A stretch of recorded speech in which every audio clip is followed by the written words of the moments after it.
chères sœurs, assalamu alaikum. J'espère que tout va bien pour vous. J'espère qu'on va passer un excellent moment en compagnie de Cheikh Hichem Arafa. Donc, nous avons l'honneur de l'accueillir au sein du CMM. L'équipe du CMM, Cheikh, vous remercie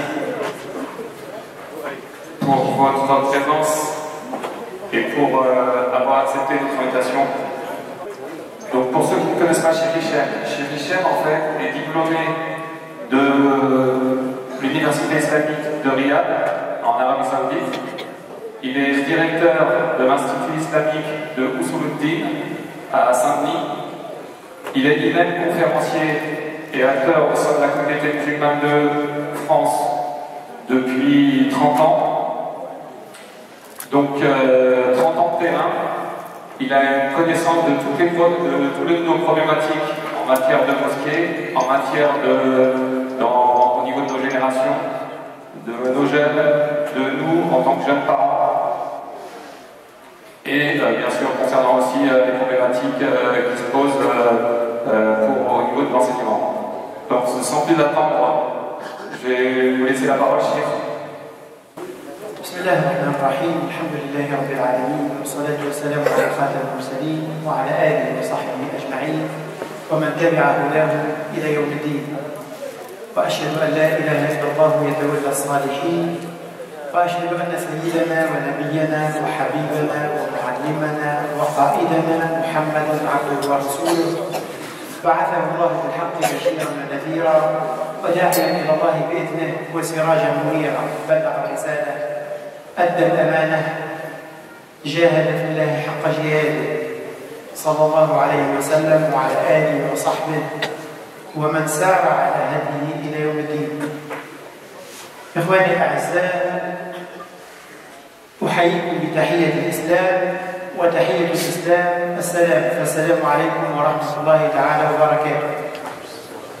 واسمحوا لي أن أكمل الحديث بالفرنسية حتى ربحا الوقت أيضا وحتى ما يبقاوش شبابنا أبنائنا ونصف حضورنا غايب عن الحديث هذا. D'abord, je remercie, peut-être c'est à moi de remercier les frères pour l'invitation. Je n'ai pas le droit de la refuser. C'est un devoir pour chacun d'entre nous d'apporter ce qu'il peut apporter. C'est un devoir. Vis-à-vis de Dieu, c'est un devoir. Donc, je l'ai toujours pris comme ça depuis que j'ai commencé à l'étudier. Et ça doit être pris comme ça. Je ne vois pas comment ça pourrait être pris autrement. Donc, alhamdulillah pour ce local, cette mosquée dont vous disposez. Qu'Allah subhanahu wa ta'ala vous aide à être, et nous aide tous à être à la hauteur de ce que Allah subhanahu wa ta'ala attend de nous. Lorsque Allah subhanahu wa ta'ala donne de l'argent à quelqu'un, ceux qui ont une vision superficielle des choses, ils disent Allah il est content de moi donc il m'a donné de l'argent. Ça ne veut pas dire qu'il est content. Il t'a donné, il est en train de voir. Qu'est-ce que tu vas faire avec? Tu vas te faire plaisir matin et soir, année après année, toute ta vie, ou tu vas en faire autre chose. Ou comme tu vas chercher, comme tout le monde, à avoir une belle vie ici avec cet argent, tu vas viser aussi à avoir une belle situation auprès de lui dans l'au-delà avec ton argent, pas avec les 5 prières, avec l'argent. C'est-à-dire que on n'achète pas, entre guillemets, on achète. Quoique Allah subhanahu wa ta'ala emploie ces termes dans le Coran. Inna Allah ashtara min al-mu'minin.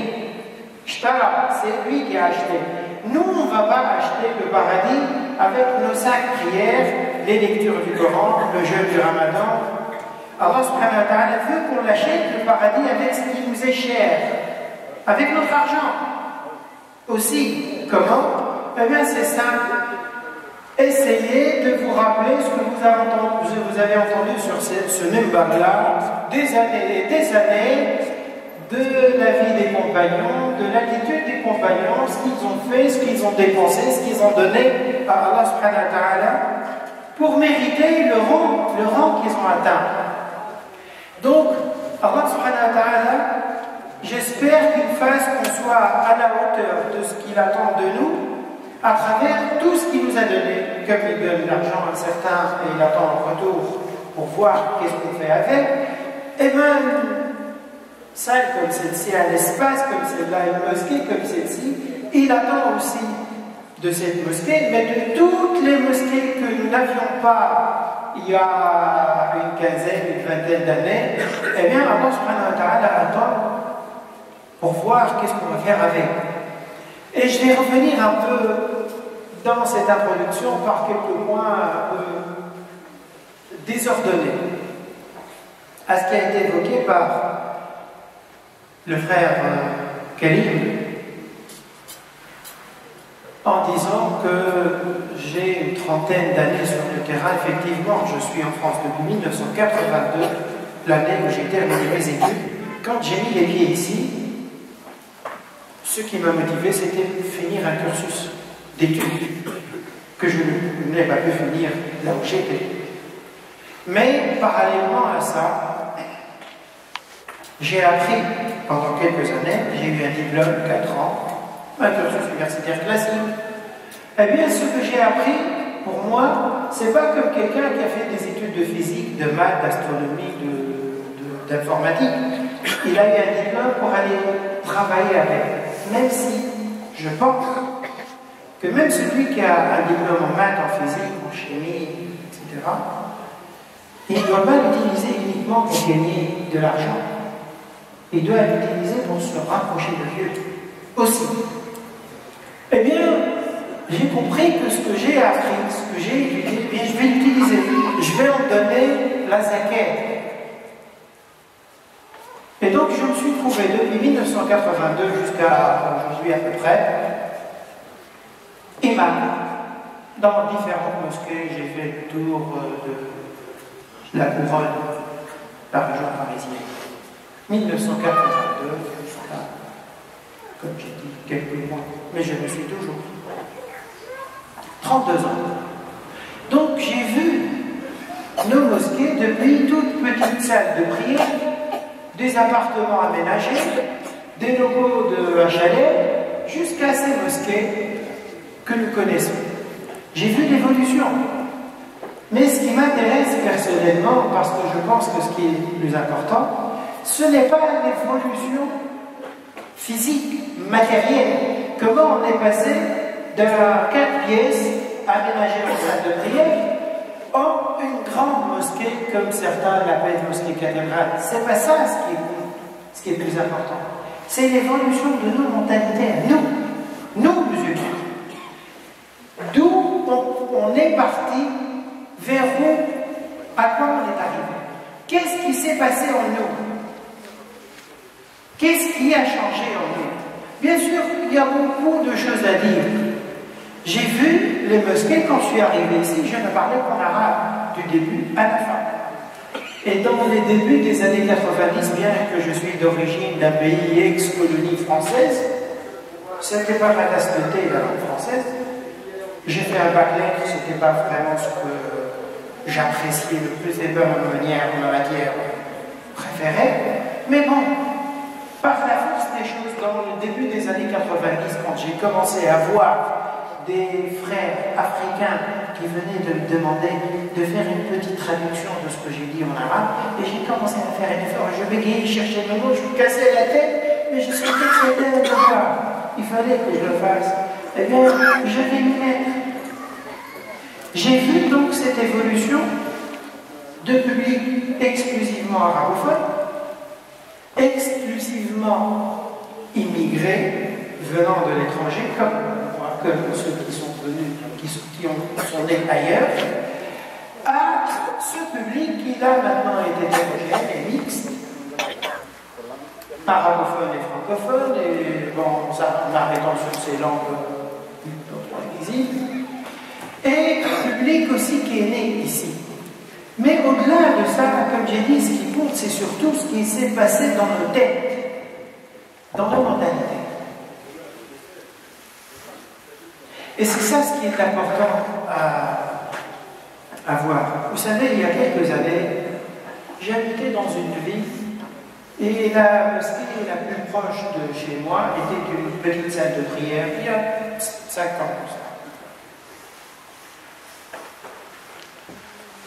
Et j'étais imam dans une autre ville, dans une mosquée, la mosquée principale de la ville, nouvelle récemment construite. Et j'ai aimé l'environnement. Et donc j'ai décidé de déménager, de me rapprocher de la mosquée. C'était pas pour moi, c'était pour mes enfants. Je l'ai fait pour mes enfants. Parce que je suis comme tous les parents ici présents. Eh ben, j'ai des enfants d'âge différents. Et je me casse la tête aussi pour voir quel cadre leur offrir pour qu'ils puissent évoluer d'une manière la plus sereine possible. Et je me rappelle que j'ai forcé un peu ma famille dans ce déménagement. Personne n'était content. Bon, je n'ai pas agi d'une manière démocratique. Je visais l'intérêt qui me semblait. Enfin, je pense toujours que c'est l'intérêt. Et donc là, mes enfants qui avaient la vingtaine, mais pourquoi tu veux qu'on déménage? Je dis, bon, écoute, tu sais, où on va rentrer au pays, on va aller dans cette ville, parce que c'est une ville un peu mixte comme mot. Je veux sentir l'air du pays, donc où je veux le vivre réellement, où je veux le vivre en voyant mes frères présents dans les rues comme ça. Et donc j'ai énuméré un certain nombre de raisons. Et je l'ai dit aussi parce qu'il y a une mosquée, une belle mosquée, et proche, on va essayer d'être proche de la mosquée, etc. Et il m'a dit une chose, et ça m'a étonné que lui, le jeune, voit la voie et que moi, je n'ai pas fait attention. Il m'a dit, tu sais, les toutes petites mosquées, là, l'ambiance qu'il y a dedans, les relations qu'il y a entre les gens, eh bien, sont très différentes par rapport aux ambiances qu'il y a dans les grandes mosquées. Les toutes petites mosquées, tout le monde se connaît, tout le monde se salue. Et c'est fraternel, c'est spontané. Les gens sont proches les uns des autres. Dans les grandes mosquées, on se perd, comme au Hajj. Eh bien, on ne se connaît plus. On se connaît moins. Et il y a des petits groupes qui se connaissent entre eux. Et ça s'arrête là. Or, Allah subhanahu wa ta'ala ne parle pas en petits groupes, il parle à Ayyuhalladhina amanu tous. C'est-à-dire qu'il ne parle pas à nous ici, il parle à nous ici, à l'autre bout de la planète. Mais bon, mon choix a été fait. Mais j'ai cité l'anecdote juste pour attirer l'attention pour illustrer cette idée de changement dans nos mentalités, dans nos réflexes, de notre façon d'être, en fonction des conditions dans lesquelles nous sommes, sans des fois qu'on s'en rende compte. Sans qu'on s'en rende compte. Mais ça, il suffit d'être un peu observateur, de prendre un peu de temps, réfléchir, pour voir ces changements. Les frères qui sont ici présents, de la soixantaine et plus, ou cinquantaine et plus, ceux qui sont nés ailleurs et qui sont venus ici travailler, eh bien, s'ils regardent un peu d'une manière attentive, la différence, y a-t-il une différence entre les gens de là-bas du bled et les gens du bled qui sont ici? Y a-t-il une différence dans les attitudes, dans les comportements? Y a-t-il une différence? Il y a une différence. Il y a une différence. On perd pas mal de choses dans nos habitudes, dans nos réflexes, dans nos relations. Eh bien, on se trouve inconsciemment imprégné par certaines choses qui sont dégagées de cet environnement. Individualisme, chacun pour soi, Dieu pour tous. Eh bien, cet individualisme, on le voit parmi nous. Mais pas dans le sens de manque d'entraide, non, on ne va pas jusque-là. Non, même dans les relations de tous les jours. Eh bien, les gens qui sont là-bas, il y a je suis resté quelques années sans pouvoir rentrer dans mon pays d'origine parce que mon pays déborde de démocratie, donc j'ai passé quelques années où je ne pouvais pas rentrer dans mon pays. Et puis, alhamdoulilah, les choses se sont débloquées et je suis rentré. L'une des choses qui m'ont étonné, je partais un jour de chez moi pour aller faire la prière du subh à la mosquée. Et j'étais dans un endroit, chez quelqu'un, je ne connais pas les gens, je ne connais pas, je ne suis pas dans ma ville natale. L'une des choses qui m'ont interpellé, je marchais vers 5 h du matin, il faisait noir. Et j'ai vu quelqu'un venir de l'autre côté de la rue, sur l'autre trottoir, et quand il s'est approché de mon niveau à peu près, il m'a salué dans la langue du pays spartier, il dit comme ça, mais il ne me reconnaît pas, il n'arrive même pas à me voir, il faisait noir. Je lui ai répondu. 100 mètres plus loin, j'ai croisé une deuxième personne, et elle a fait la même chose. Et là, la deuxième fois, ça m'a interpellé. Je me suis dit, subhanallah, il ne connaît pas, il me salue. Mais c'est le prophète sallallahu alayhi wa sallam qui nous dit, sallam ala man arafta, wa man lam ta'arif. Sallam ala man arafta, wa man lam ta'arif. Salue ceux que tu connais et ceux que tu ne connais pas. Et bien pourquoi on ne l'a pas, nous? Ici, c'est fini ça. Allah yarhamna, c'est parti. Pourquoi? Eh bien parce que ça c'est l'influence de l'environnement. C'est l'air pollué que nous respirons. Mais eux, là-bas, bien sûr, ils ont eu leur dose de pollution.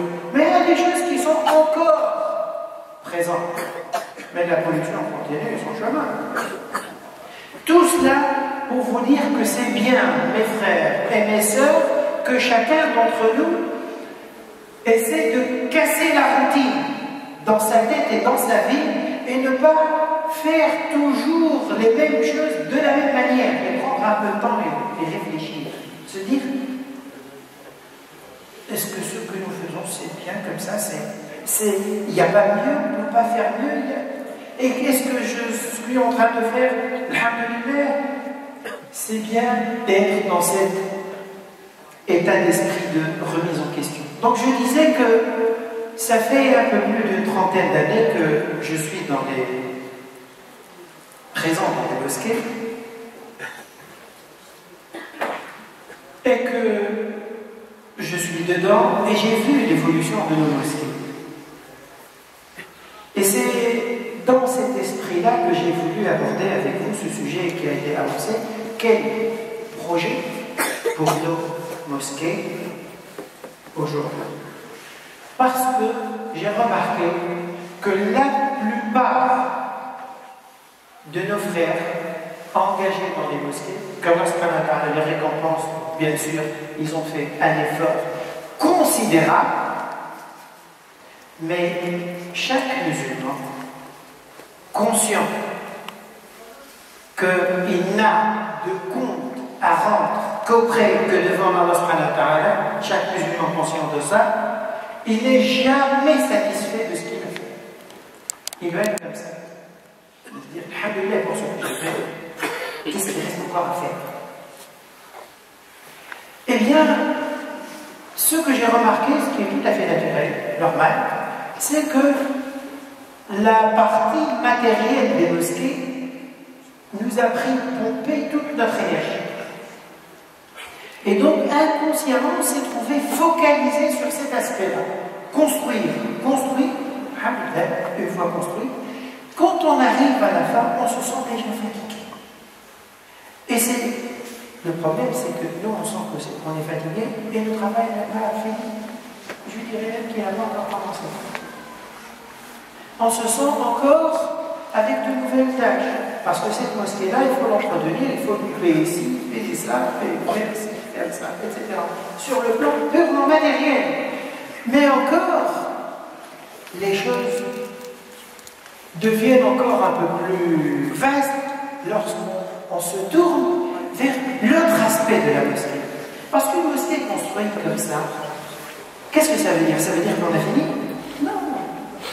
Quand un État a construit un hôpital, une fois l'hôpital fini, terminé, les travaux sont finis, eh bien, on dit, alhamdoulilah, on a l'hôpital, il faut remplir l'hôpital de compétences, de matériel. Il faut avoir une stratégie pour l'hôpital. Il faut un personnel hospitalier, pas des bricoleurs, hospitalier. Il faut une équipe qui s'occupe de la mosquée. Aussi, comme pour les hôpitaux, comme pour les écoles, comme pour toute institution. Et la mosquée, encore plus. Donc c'est là où le travail commence.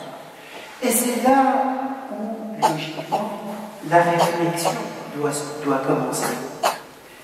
C'est-à-dire, on se penche, et là, je m'adresse à tout le monde, mais bien sûr, c'est les frères qui ont la main dans la pâte, qui sont dans les mosquées, qui s'occupent là de la gestion de la mosquée, ou de la vie de la mosquée, plutôt que la gestion, parce que c'est une entreprise, de la vie de la mosquée, eh bien, c'est à eux et à nous tous, parce que c'est notre préoccupation à nous tous. Quel est le projet qui doit être monté dans une mosquée? Et avant de répondre à la question, je vais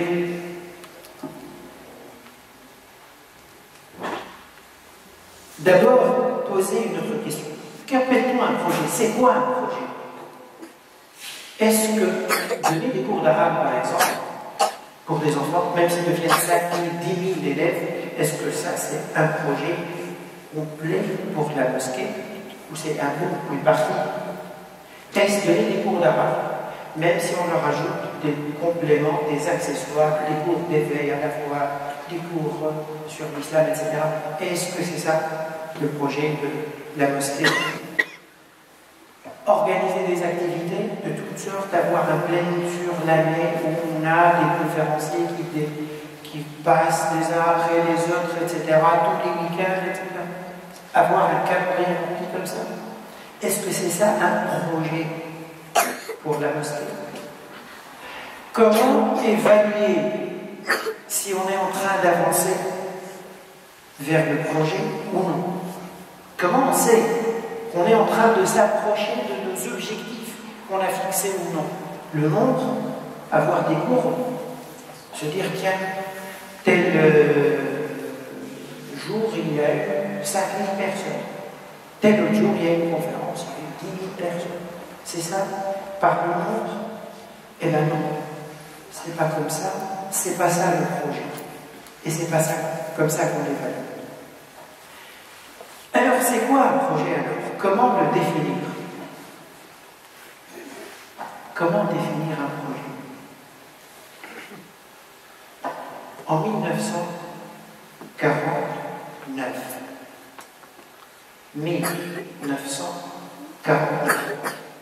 en Tunisie, au sein de l'université de la Zitouna, puisque l'indépendance nous a enlevé la Zitouna, ce que la colonisation n'a pas fait, et bien l'indépendance, elle a réalisé. Au sein de l'université de la Zitouna, sachez à titre d'information pour nos frères qui sont ici en France, qu'il y a 3 grandes universités historiquement dans le monde musulman. Maintenant, il y a des universités partout. Mais les 3 plus anciennes, c'est le Qarawi, la première au Maroc, Al-Azhar en Égypte, la Zitouna en Tunisie. Au sein de cette université de Jama Zitouna, il y a eu à un moment un projet qui a été proposé par un certain nombre de savants enseignants dans la Zitouna, d'introduire dans les programmes d'enseignement islamique un certain nombre d'autres matières, entre guillemets, profanes, c'est-à-dire un peu de maths, calcul, histoire, géographie, langue étrangère, etc., des choses comme ça. Il y a beaucoup qui sont opposés. Beaucoup de savants qui enseignent dans l'université qui sont opposés. Il y a un certain nombre qui étaient partisans, dont le doyen de l'université, le plus grand savant que la Tunisie ait connu jusqu'au début de la moitié du XXe siècle. Cheikh Mohammed Taha Ben Achour. C'était un qadi, un cheikh. Il y a eu un débat entre eux. Et ça a duré longtemps, ce débat. Et c'est sorti du cadre de l'université, c'est devenu dans les journaux, il y a des gens qui étaient pour, des gens qui étaient contre, des articles, etc. J'ai lu un article qui était écrit en 1949 à Tunis, en Tunisie, par un prêtre qui vivait là-bas. Un prêtre, mais qui avait une formation pluridisciplinaire. Il était sociologue aussi, etc. Français. Il s'appelle Demersman.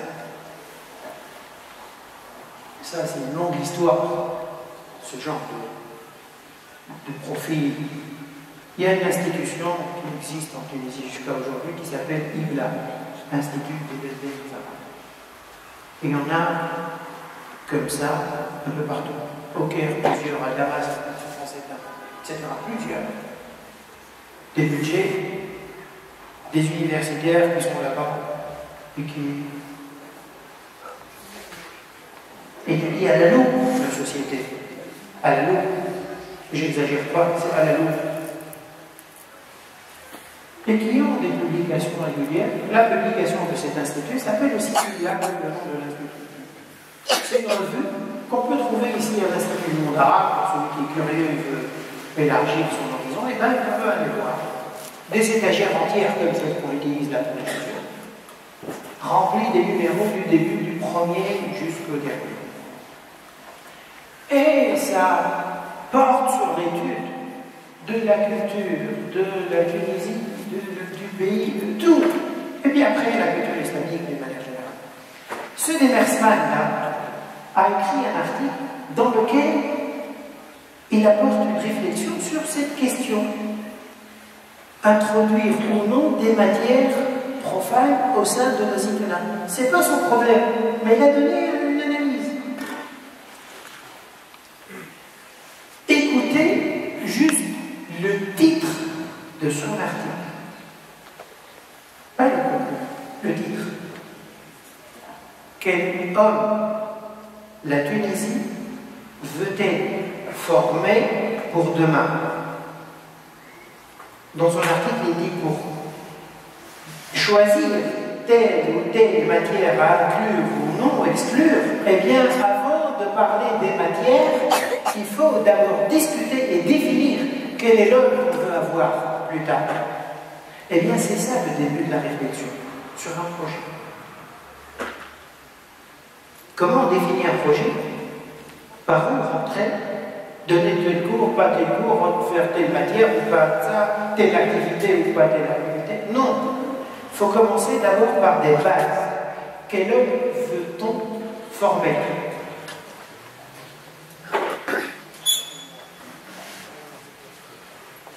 Et le projet pour nos mosquées parle de ça. Quel homme voulons-nous former aujourd'hui? La réponse est simple. C'est l'homme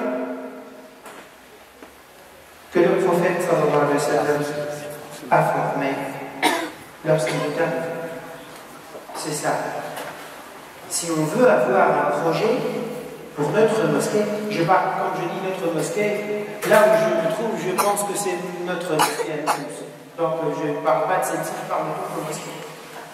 Pour définir un projet pour notre mosquée, eh bien, on parle de cela. Quel homme veut-on former? Et la réponse est claire, l'homme que le prophète sallallahu alayhi wa sallam a formé. Bien sûr, on peut dire c'est facile, c'est réglé. Facile, pas facile, mais au moins on sait vers où nous orienter. Après, ce qu'il faut voir plusieurs choses. Cet homme que le prophète sallallahu alayhi wa sallam a formé, il était comment? C'était quoi ses caractéristiques? Qu'est-ce qu'il a de particulier, cet homme-là? Qu'est-ce qui le définit? Comment est-il? Et deuxièmement, comment le prophète sallallahu alayhi wa sallam a-t-il pu le réaliser? Comment nous, on peut le réaliser? Eh bien, Bien sûr, on peut parler en gros et en large sur cet homme formé par le prophète sallallahu alayhi wa sallam. On peut dire قد أفلح المؤمنون الذين, et vous prenez toute la série qui suit الذين, c'est les caractéristiques de ce croyant. وعباد الرحمن الذين يمشون على الأرض هونا, 2 points, et toute la liste des qualités que Allah subhanahu wa ta'ala définit. Bien sûr, on peut dire que c'est ça. Mais pour synthétiser, cet homme formé par le prophète sallallahu alayhi wa sallam, il faut savoir que c'est d'abord un homme nouveau. Nouveau. C'est-à-dire, Abu Bakr radiallahu anhu, avant de connaître l'islam, et Abu Bakr après l'islam, c'est pas le même Abu Bakr. C'est pas le même. C'est plus le même. C'est un autre homme. Omar radiallahu anhu, pareil. Tous les compagnons, c'était de nouveaux individus.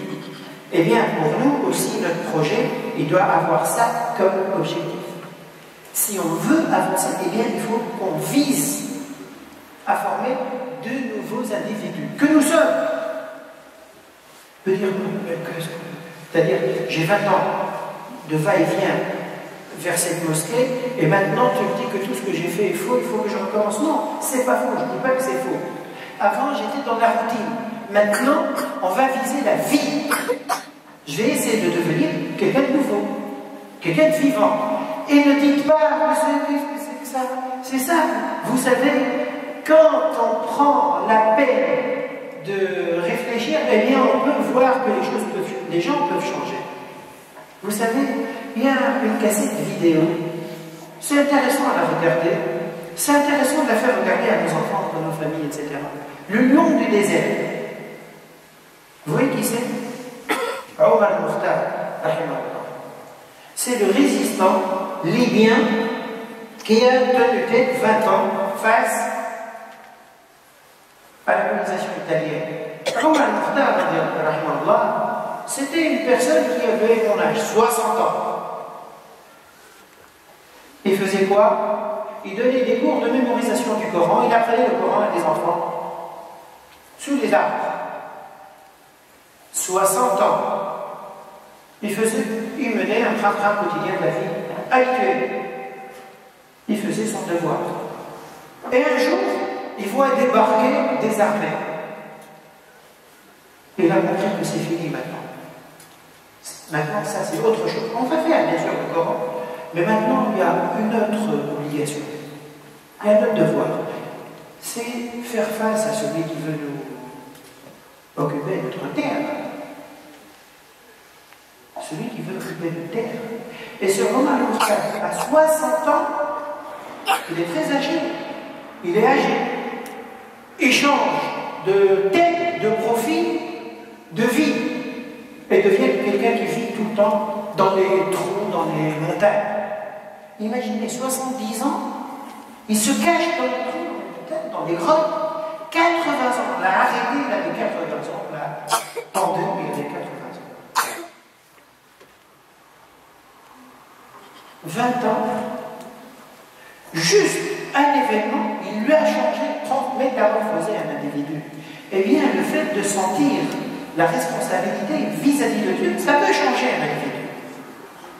Ça peut changer. Il ne faut pas se dire, oui, c'est long. Oui, c'est vrai, je sais qu'en 50, 90% peut-être diront ça. Pour moi, si 10%, 5% se disent, c'est vrai, je vais essayer de quelque chose. Alhamdulillah, c'est ça le gain. C'est ça le gain. Cet homme, donc, que le prophète sallallahu alayhi wa sallam a formé, est devenu un homme nouveau. Nouveau par l'islam. Je vous disais que la liste des qualités est longue, qui est détaillée dans le Coran, mais on peut la rappeler un certain nombre de choses. Première chose, ce sont des hommes qui sont devenus rabbaniyoun. C'est-à-dire que tout dans sa tête et dans sa vie se fait par rapport à Dieu, par rapport à Allah subhanahu wa ta'ala. Ses choix, il choisit par rapport à Dieu. Il agit par rapport à Dieu. من أحب لله وأبغض لله وأعطى لله ومنع لله, peut-être qu'il a commencé par cette partie-là, فقد استكمل الإيمان. Celui qui agit dans sa vie, qui donne, quand il donne pour Dieu, Et quand il refuse de donner, il ne refuse pas parce qu'il est en colère, fâché pour quelqu'un. Non. Il refuse parce que Dieu lui dit sinon il ne faut pas donner. Qui aime quand il aime pour Dieu, c'est pas parce que la personne est sympathique, mon voisin, mon pays, mon patron. Oui, bien sûr, c'est humain ça. Mais j'aime la personne parce que je sens qu'elle me rapproche de Dieu. Parce que quand je le vois, il me rappelle Dieu. Parce que quand je suis avec lui, il me fait aimer Dieu.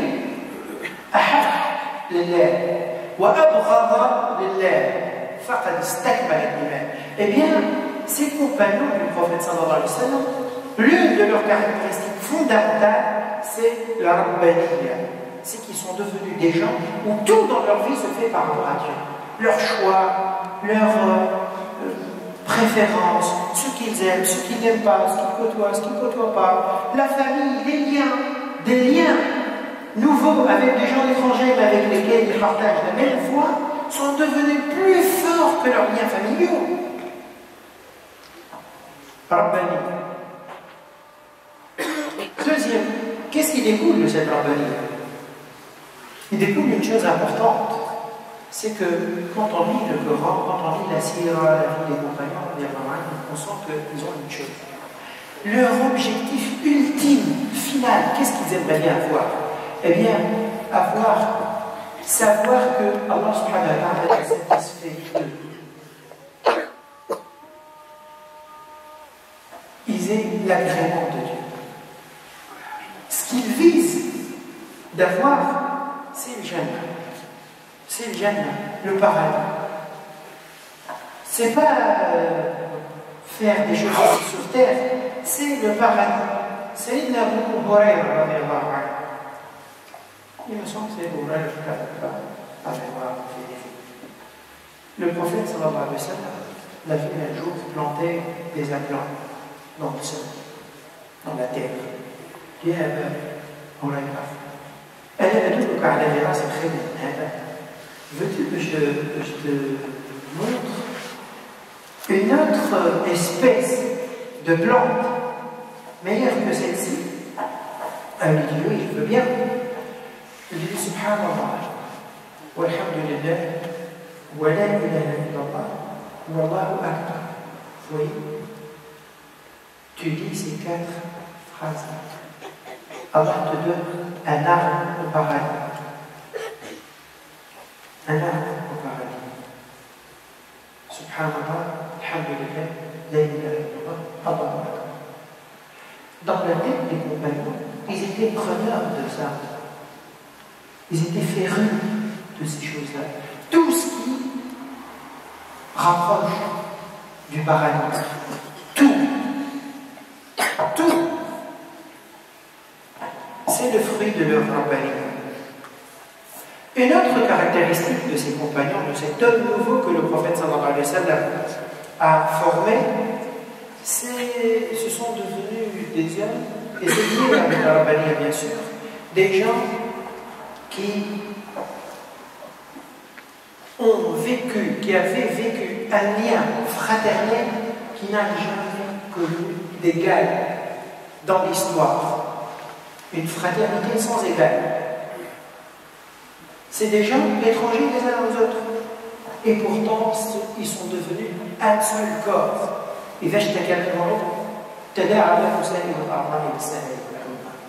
C'est des frères. C'est des frères. Les exemples, l'exemple le plus parlant, c'est quand le prophète est arrivé à Médine, accompagné de quelques centaines d'immigrés de la Mecque, des SDF, des gens qui n'avaient rien, qui ont laissé toute leur propriété à la Mecque. Peu de temps après son arrivée, il s'est adressé aux Médinois, leur disant écoutez, il y a des compagnons à vous qui n'ont rien. Je vous demande que chacun d'entre vous prenne l'un d'entre vous et l'héberge chez lui. Et pas seulement des bergers, parce que c'est des bergers, et c'est aussi, ils sont devenus associés, ils partageaient tout, pratiquement, au début, ils héritaient l'un de l'autre. En tout cas, sans ces détails, ils sont devenus frères. Vous pensez que nous, maintenant, l'état des musulmans aujourd'hui, on est capable de faire ça si, par exemple, un jour, quelques 5-6 personnes, 10 personnes viennent ici, des Syriens, où ils dorment, et l'imam discute avec eux, il les dit. Ça ils sentent qu'ils sont vraiment les pauvres dans la misère totale. Et il dit, est-ce qu'il y a quelqu'un qui pourrait héberger un frère avec lui? Il y a combien de mains qui nous sont? Est-ce qu'il y a des mains déjà qui nous sont? On en parle.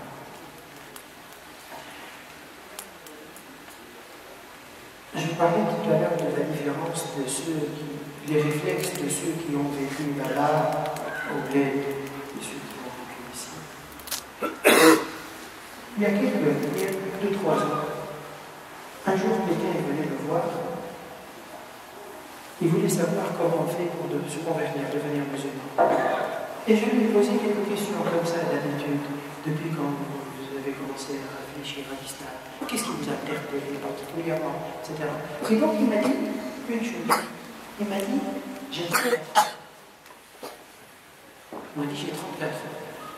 Quand j'avais 17 ans, je me suis embrouillé avec mon père et ma leader.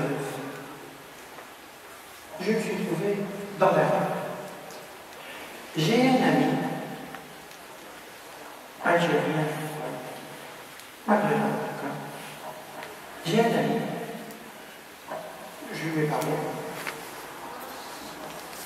et il est allé parler à sa mère. Sa mère lui dit, va ramener, comment ça va dormir à la maison?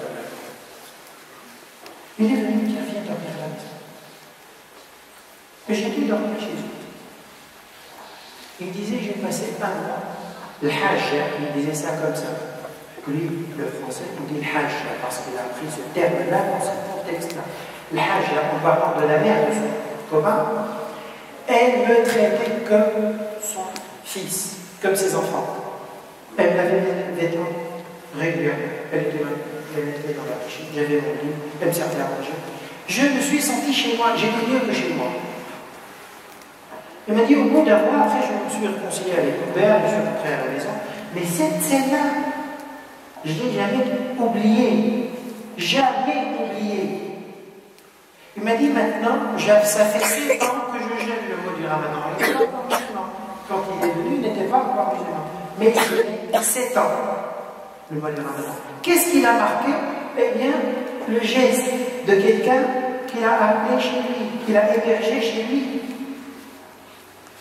Ce sentiment fraternel, spontané, être ouvert, être à l'accueil de ses frères.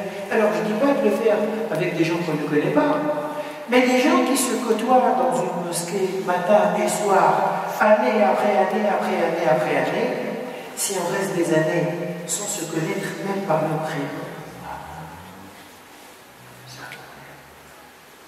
Et je sais qu'on est dans ce problème. On est dans ce problème. Et ça, c'est impardonnable.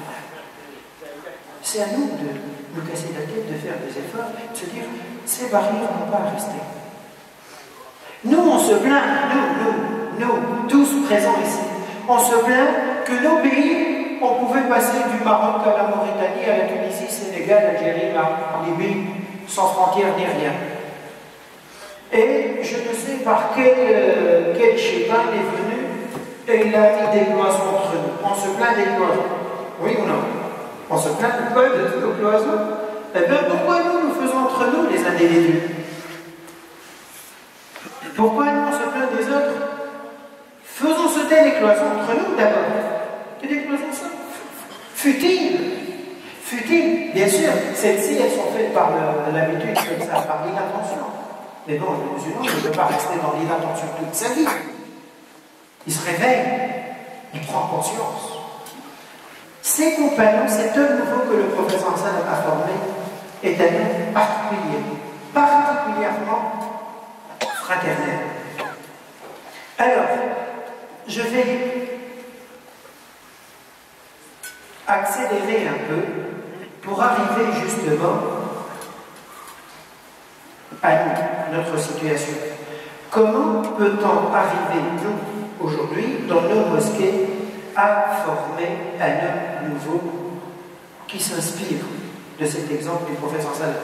C'est pas lui notre témoin, notre uswa, en tout cas de la conférence de l'Aïe, uswatul hasan, oui ou non? Pas ma uswa, c'est là aussi uswa, pas uswa juste non, uswa partout. Comment on peut le former? Comment on peut réussir? Comment on peut essayer d'arriver à ça? Eh bien, je vais vous dire une chose. De mes 32 années de présence dans les mosquées et de prêche dans les mosquées, je suis arrivé à cette conclusion qu'on ne pourra jamais arriver à cela uniquement par la parole, par les discours. On pourra faire autant de conférences qu'on voudra, et bien on n'arrivera pas. Vous pouvez avoir l'imam que vous voudrez, il fera des prêches chaque vendredi, un ders tous les jours, 5 ders tous les jours, eh bien, il ne pourra pas changer. C'est pas lui qui ne pourra pas. C'est pas lui, c'est pas moi. L'outil ne suffit pas. C'est pas nous, les humains. L'outil ne suffit pas. Pour expliquer l'idée que l'outil ne suffit pas, c'est comme si vous avez un petit meuble devant vous, vous voulez le démonter, et vous avez 2-3 tournevis, vous prenez un, vous essayez, ça ne dévisse pas. Pourquoi ça ne marche pas? C'est que je ne suis pas assez costaud. La vis est mouillée. Peut-être que ce n'est pas le bon tournevis. Je regarde la caisse à outils, je regarde bien la vis, je regarde ma caisse à outils, je change d'outil. Je varie mes outils. Donc quand je disais que des conférences et des prêches et des leçons ne suffiront pas, ce n'est pas, ça ne faut pas dire, il ne faut pas comprendre bien sûr que ce n'est pas utile. Non, loin de là, bien sûr. Bien sûr, c'est un devoir. Je vous ai dit dès le début que répondre à votre invitation est un devoir. Mais parce que l'outil ne suffit pas. On ne peut pas changer les individus par la parole uniquement. On les change par les actes, par les actions, par un tout. Il faut avoir une approche globale. Le prophète, sallallahu alayhi wa sallam, qu'est-ce qui a fait que lui, il a pu toucher les gens? La Mecque, c'est un petit village par rapport à Meaux, c'est un village. 3500, 5000 personnes qui habitent dans la Mecque. Tous, ils se connaissent. Et non seulement ils se connaissent, ils se voient tout le temps. Tout le temps. Le prophète sallallahu alayhi wa sallam, et les gens connaissent tous, chacun connaît tout sur tout le monde. Le prophète sallallahu alayhi wa sallam, on le voit quand il est en colère, quand il est triste, quand il est bien, quand il est moins bien, etc. On le voit dans tous ses états. Et on vit avec lui. Et on n'apprend pas quand il parle, on apprend quand on le voit. Quand on le voit. Quand on le voit agir. Il m'est arrivé de regarder une fois une série télévisée, peu disponible sur nos chaînes futiles, là, sur la vie d'un savant contemporain, Cheikh Mohammed Mutawalli Sha'rawi, rahimahullah. Eh bien, quand vous regardez la vie de quelqu'un, vous apprenez autre chose. Et sur la personne, et sur l'islam, pas sur la personne seulement. C'est-à-dire l'islam, ce n'est pas des paroles, ce n'est pas des belles paroles. C'est facile à dire des belles paroles. Mais quand vous voyez quelqu'un qui se trouve dans une situation, comment lui il agit, eh bien ça touche plus. Ça marque plus. Eh bien le prophète sallallahu alayhi wa sallam vivait dans un contexte comme celui-là. Maintenant, qu'est-ce qu'on va faire? On va former des petits groupes de 1000, 3000 et essayer de se former? Non. Comment faire dans notre environnement? Eh bien, comme j'ai dit, il ne faut pas se contenter des paroles. Il faut, là, ça demande une réflexion, bien sûr. Ce que je vous dis, je ne vais pas vous donner une recette, vous allez l'appliquer, demain ça va changer. Non. Moi, j'invite les frères, les sœurs, peut-être s'il y a des gens qui sont compétents dans les sciences de l'éducation, nos mosquées débordent de compétences. J'ai pensé une fois, dans la mosquée où j'étais, à lancer un appel. Et on va faire quelque chose sur Internet. Il y a un site de la mosquée. On met un formulaire et on met un papier, un formulaire à remplir à la sortie de la mosquée. Si vous avez du temps à donner pour la mosquée ou pour vos frères, notez vos coordonnées. C'est quoi votre domaine de compétence? Eh bien, vous étonnez de ce que vous trouverez dans la mosquée. Ben, vous parlez, moi l'imam je parle, vous avez des avocats, des médecins, de tout. De tout. Et il y a des gens qui sont capables, qui sont prêts à donner. Mais il ne sait pas quoi faire. Il va dire, qu'est-ce qu'il va dire? Faire quoi? Il faut que moi, je lui ouvre une possibilité. Je l'invite à parler, à réfléchir, etc. Eh bien, c'est par l'action. L'action précédée par une réflexion. Et puis on teste des idées, et puis on voit ce qui marche de l'autre, ce qui marche de l'autre côté, et on continue à réfléchir et à agir en même temps. Alors, cette réflexion et ces actions de nos mosquées doivent viser ces traits-là. Un, développer un lien spirituel fort avec Allah subhanahu wa ta'ala. C'est-à-dire que celui qui vient à la mosquée, c'est pas il fait ses 5 prières et c'est tout. Non, il doit sentir, il doit savoir, comme lorsqu'il prend un chicken, je parle aux jeunes maintenant, qui se trouve dans une sandwicherie, il sait savourer le chicken, eh bien, il sait savourer 2 rak'at à 3 heures du matin. Quand il vit une fois, pendant un quart d'heure, il fait 2 rak'at, et sur son tapis de prière, il pleure, il a des larmes, là il commence à sentir autre chose. Eh bien, premier trait que nous devons viser dans notre éducation de cet homme nouveau, c'est développer ce lien spirituel fort avec Allah subhanahu wa ta'ala. Dès le début de la révélation, Allah subhanahu wa ta'ala a dit au prophète sallallahu alayhi wa sallam, Ya ayyuhal muzammil, on ne reste pas allongé, c'est fini. D'ailleurs, il a dit à sa femme, c'est plus le temps du repos. قم الليل إلا قليلا نصفه أو انقص منه قليلا أو زد عليه ورتل القرآن ترتيلا. Et puis il finit, إن ربك يعلم أنك تقول أدنى من ثلث الليل. C'est-à-dire qu'il n'a pas mis de temps pour réagir, pour mettre en œuvre. Eh bien, c'est ça ce que nous devons essayer de viser. Comment? En faisant des rappels, oui, bien sûr. Et en faisant autre chose. Où est le problème si un jour, de temps en temps, on dit tiens, ceux qui veulent, on va faire quelques rak'at ensemble. En dehors du mois du Ramadan, un jour où le lendemain les gens sont de repos. Et on va faire quelques invocations ensemble pour que les gens apprennent. Là, 90% des gens ne savent pas c'est quoi les invocations qu'on répète. Nous, les arabophones, ils ne les connaissent pas. On ne les connaît pas par cœur. Comment ils vont les connaître? Ils leur parlent dessus. Et ils entendent une fois, subhanallah, alhamdulillah, la ilaha illallah, bien sûr, les arabophones, ils vont les retenir, mais les autres, comment ils vont les retenir? Et bien de temps en temps, je leur dis, écoutez, on va faire un petit moment. On répète telle chose. Faites attention. Tu sais ce que ça veut dire ceci, ce que ça veut dire cela, etc.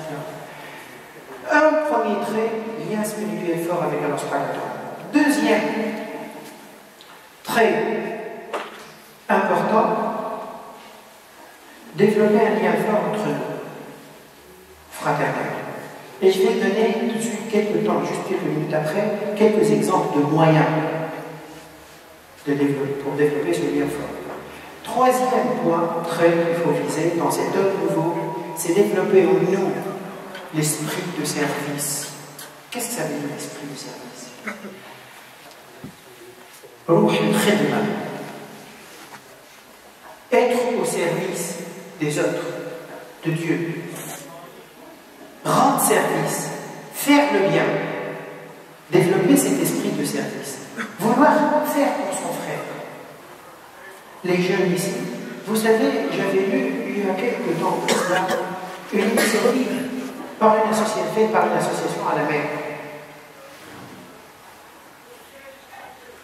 Et même, j'ai oublié le nom de l'association. Ils mettent en place des actions régulières. Ils appellent ça Usbou' al-Qiyam. Non, Jam'iyya al-Qiyam. Ihya al-Qiyam.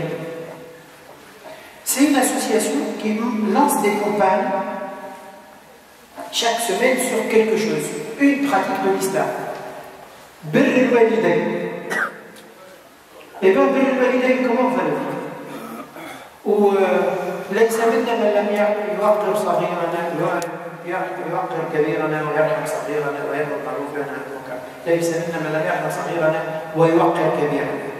Ils mettent en place une campagne dans laquelle ils invitent les gens à vivre quelques jours dans ça, à pratiquer ça.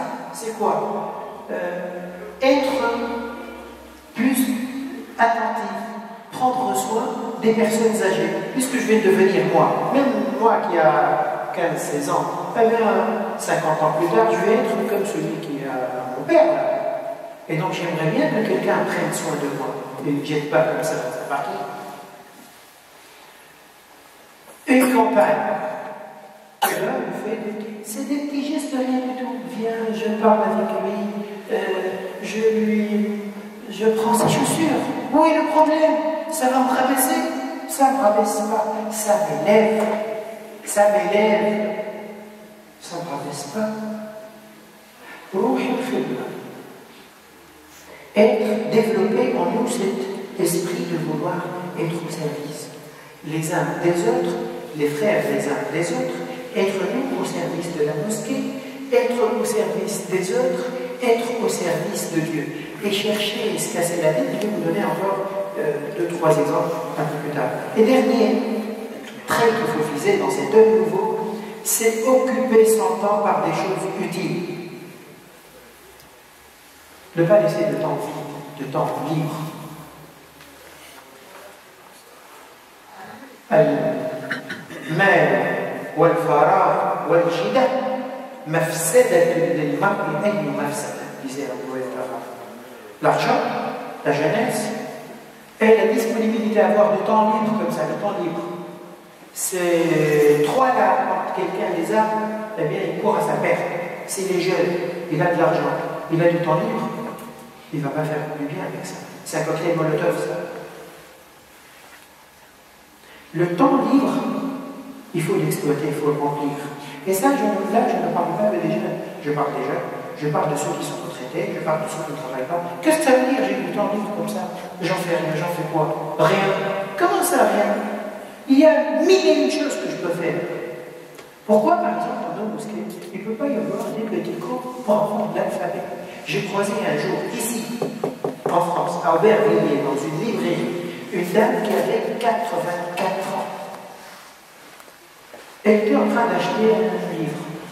Et je ne sais pas ce qui a fait qu'on a engagé une conversation. Je lui ai parlé, elle m'a parlé, je ne sais pas pourquoi. Elle a demandé un livre, je lui ai donné un conseil. Elle m'a dit, j'ai commencé à apprendre le Coran il y a 4 ans, à l'âge de 80 ans. 4 ans. Elle m'a dit, je ne connaissais pas l'alphabet. L'alphabet. Elle ne connaissait pas. Quand on veut, on peut. Et quand on fait, eh bien là, c'est des choses de hasana. Si cet homme vous vise l'agrément d'Allah subhanahu wa ta'ala et qu'il arrache des hasanats à droite à gauche, à chaque instant, eh bien là, c'est à la peine. Donc, viser ces traits-là dans cet homme nouveau, et puis réfléchir sur toutes sortes d'actions qui peuvent les développer. Alors, je vous donne à titre d'exemple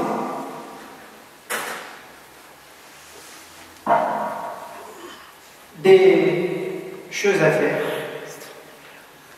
Ceux qui fréquentent les mosquées, il y a des jeunes, il y a des enfants, il y a des adultes, il y a des personnes âgées, il y a des hommes et il y a des femmes. Et en plus, il y a des gens qui ne sont pas musulmans, qui seraient intéressés par savoir ce qui se passe dans une mosquée. Ils ne connaissent pas. J'aimerais aller tout autour, mais si on leur ouvre à la mosquée et on les invite, je suis sûr qu'il y en a qui viendront, parce que j'ai vu ça ailleurs. Eh bien, tous ces profils, enfants, jeunes, adultes, âgés, retraités, femmes, tous doivent avoir chacun une place dans notre réflexion et quelque chose à faire pour eux. Et par eux aussi. Par eux et pour eux. C'est-à-dire, alors, il y a des choses qui peuvent être sérieuses, étudiées, à apprendre, mais il y a des choses qui sont moins sérieuses. Agir, comme j'ai dit tout à l'heure, passer l'aspirateur. Mais il y a des choses qui peuvent être de l'ordre du jeu. Il y a une vingtaine d'années de cela, j'étais un jour dans une mosquée turque à Paris. On a fait la prière de Pâques, j'attendais quelqu'un, je lui ai donné rendez-vous à la mosquée. C'est une petite mosquée. Et j'étais assis, la mosquée s'est presque vidée avec une grande nombre, et j'ai vu deux jeunes sortir d'une pièce, je ne sais pas quelle pièce, dans la mosquée, habillés en kimono. Et je les ai vus aller dans le petit coin. C'est une mosquée un peu bizarre parce que c'est un espace aménagé. On va voir peut-être un habitat.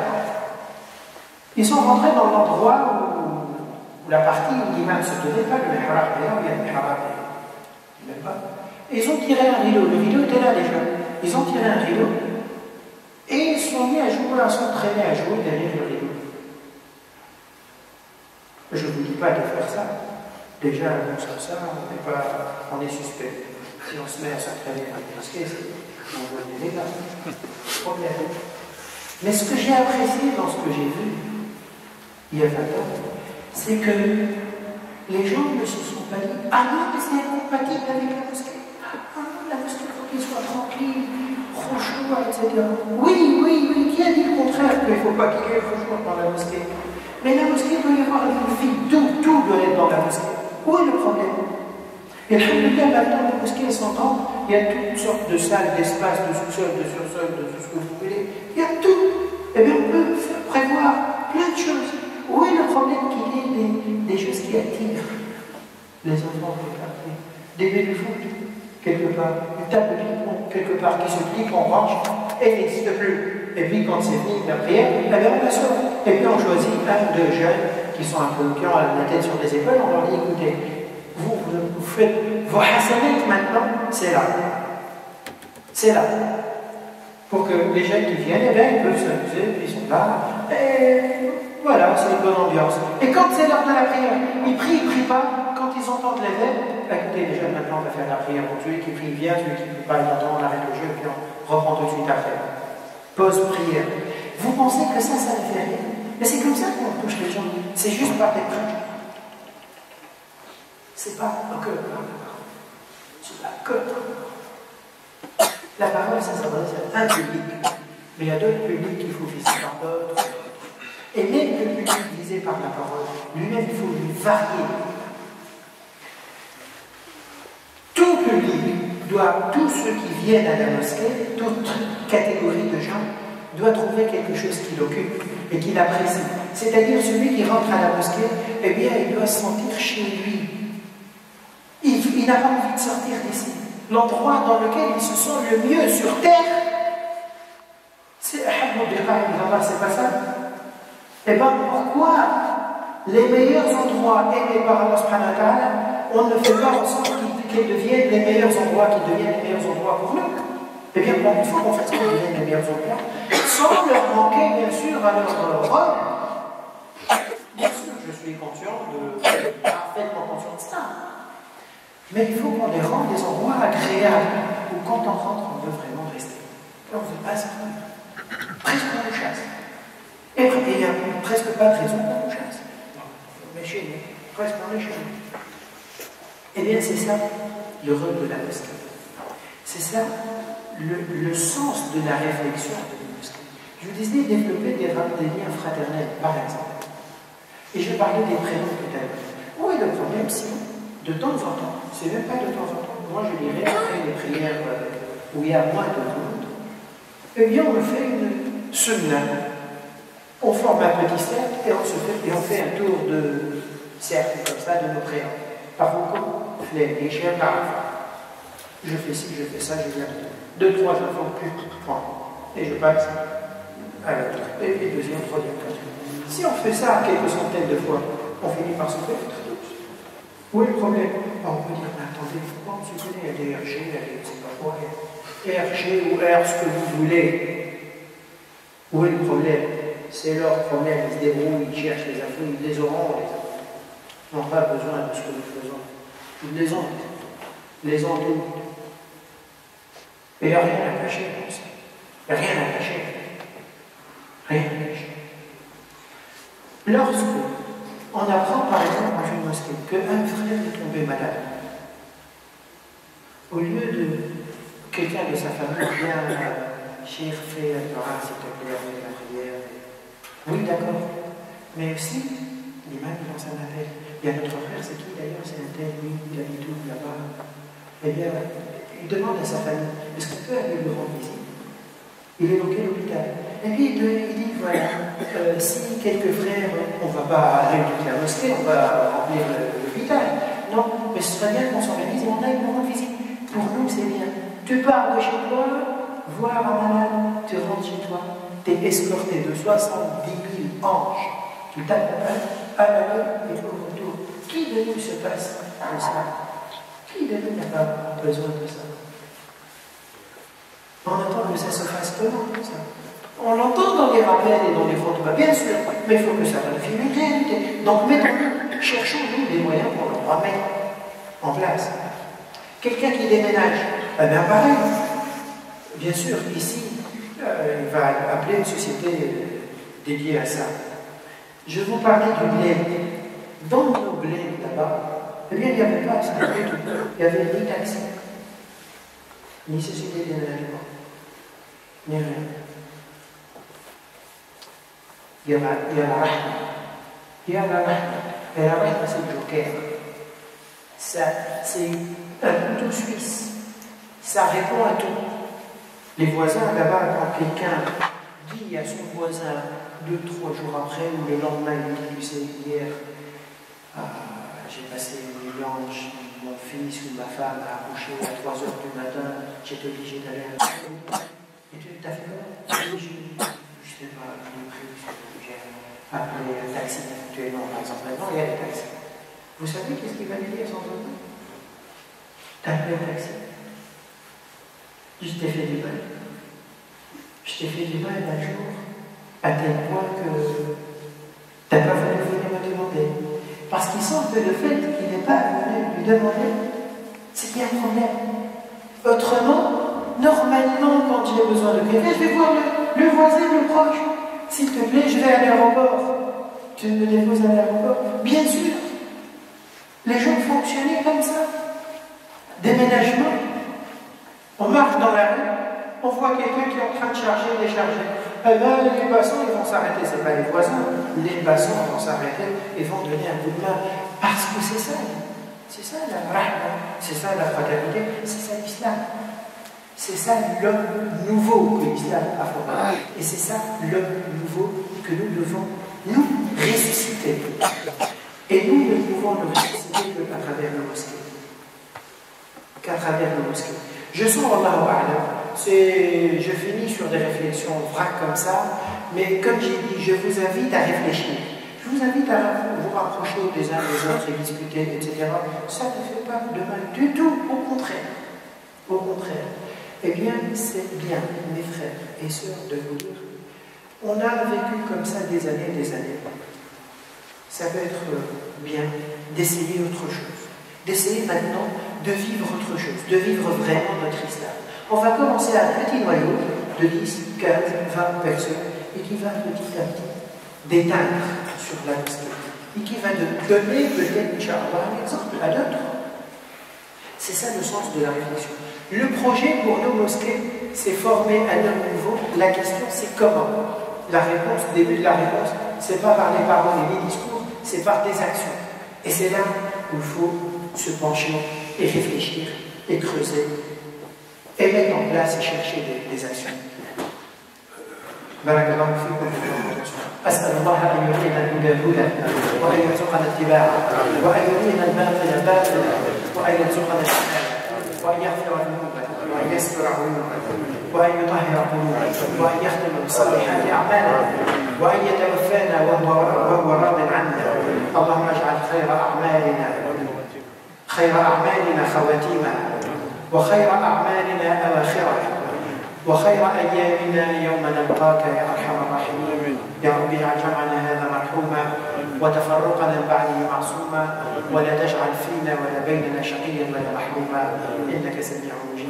سبحان ربك رب العزة عما يصفون، وسلام على المرسلين، والحمد لله رب العالمين.